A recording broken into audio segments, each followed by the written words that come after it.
What's up, Algebra 1? So I'm going to film a little video real quick about domain and range. I had a 1 through 12 to do for extra credit, but definitely the evens. So I'm going to actually just do 1 through 6 to kind of get us going in both directions. Hopefully you can just try all 12. So remember, domain has to do with left and right, and range has to do with up and down. So domain is the possible x values for all the points in the graph. Range is all the possible y values in the graph. Okay, so let's jump into it. So domain, it really doesn't move left or right. So you can't say it's between -3 and 2 because there's no points in the middle. But if you look, all the points on this line all share the value of -3.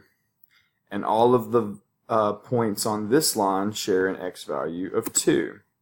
So really there's only two x values on this graph, -3 and 2.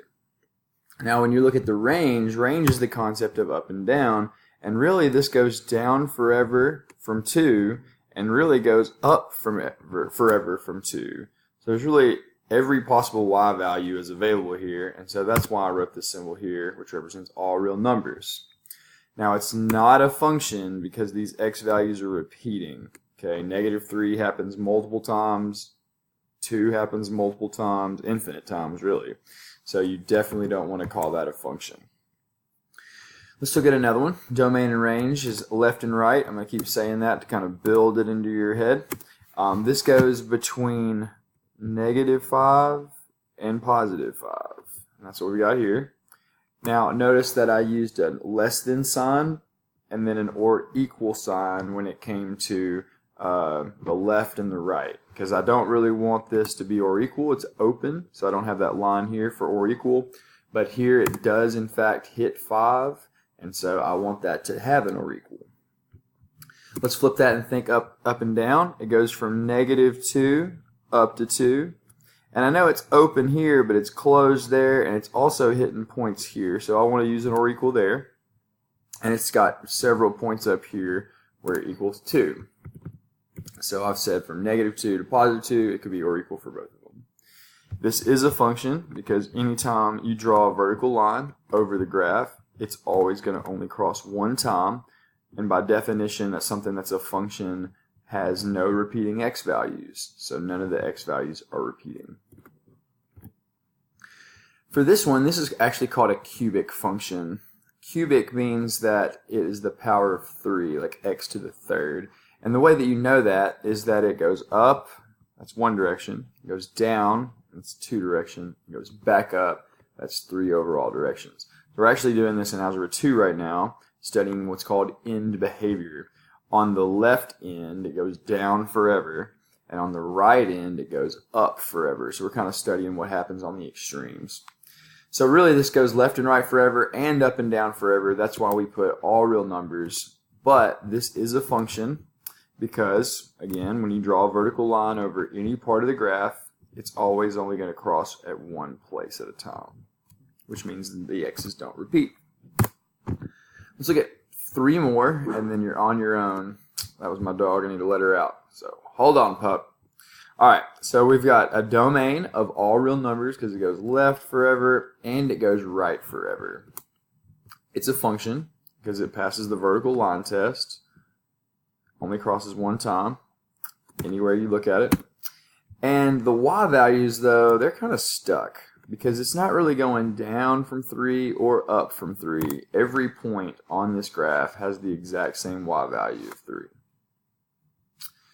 This is called a discrete graph.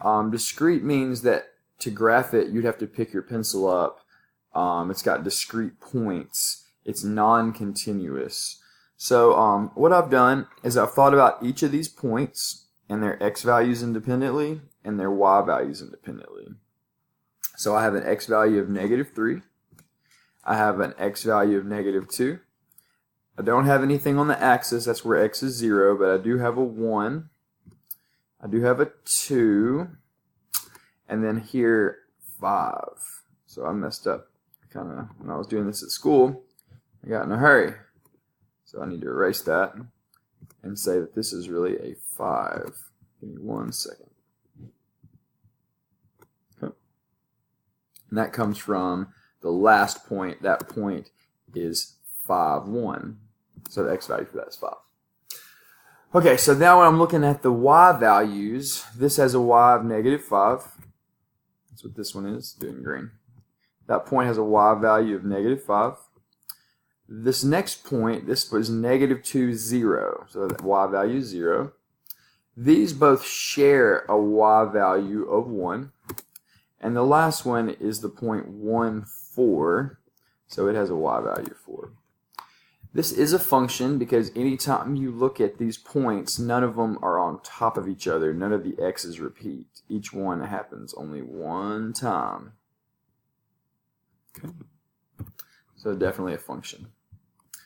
Last one that I'm going to do tonight, and you do the rest of them for homework. This is x less than or equal to 4 because basically this graph starts right here at 4 and then all of the graph moves negative forever. So I get all x values that are less than or equal to 4. But when I think about the y's, it never goes below the x-axis, so it hits right here when y is 0, and then it goes up forever. So I can get all these y values that are greater than 0 or equal to 0 from the function. This is a vertical line test I'm doing right here where I draw a vertical line on top of it. And basically I'm just making sure that everywhere there's a graph that it would only cross one time. Okay. Alright, try the other ones. Thank you so much for watching the video. Have a good night.